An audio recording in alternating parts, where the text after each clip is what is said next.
আজকে সুপ্রিম কোর্টের হিয়ারিংটা যথেষ্ট মিনিংফুল হয়েছে, সবাই দেখেছে। কিন্তু মমতা ব্যানার্জি এবং তার সাঙ্গপাঙ্গরা, মানে ওনার চাটুকার ব্যুরোক্র্যাট, পুলিশ এবং সিভিল, আর ওনার দলের কিছু লোকজন যেহেতু জুনিয়র ডক্টরদের বলেছেন আগামীকাল 5টার মধ্যে কাজে ফিরতে হবে, নইলে রাজ্য সরকার ব্যবস্থা নেবে। मेरा सफेद तुरंत खुले, भरपूर झाग दे और इसकी स्मार्ट साइंस दे स्मार्ट केयर और फ्रेशनेस। मेरी चॉइस मेरा सफेद। তারপরে হঠাৎ করে ভাবখানা এমনই যেন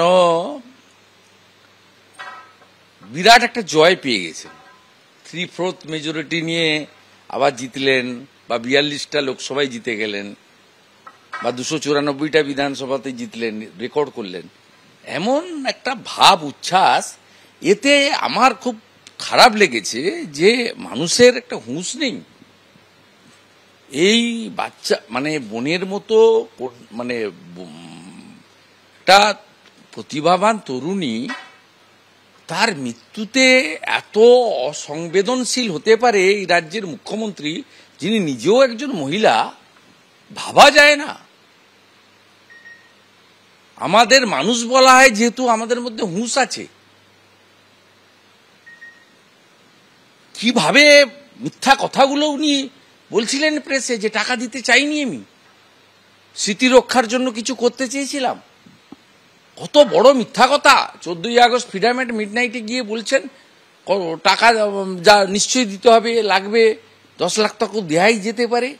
কত বড় মিথ্যা কথা। মাত্র 15 দিনে, মানে 14 তারিখ থেকে এখনো 1 মাস হয়নি।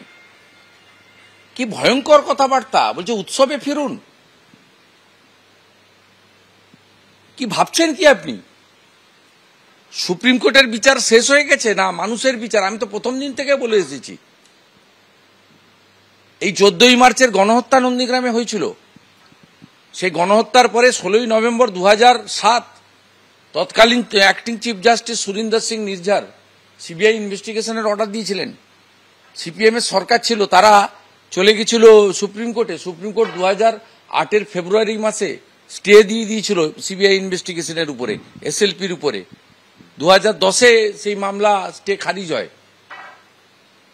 তার মানে কি, কোনো আইন, আদালত, বিচার, কোনো নেতা, মন্ত্রী, এমপি, এমএলএ, প্রভাবশালী, তিনি এই আমাদের অভয়া বলুন, আমাদের কাদম্বরী বলুন, তিলোত্তমা বলুন, আমাদের ডাক্তার বোনের এই নৃশংস, বর্বরচিত, অমানবিক, হৃদয় বিদারক ঘটনাকে কলমের খোঁচায় বন্ধ করে দেবেন, তার সব ভুলিয়ে দিবেন?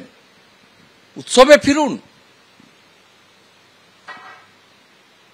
আমি 18 তারিখে সুপ্রিম কোর্টের হিয়ারিং দেখব, কি বলতে চায় সুপ্রিম কোর্ট।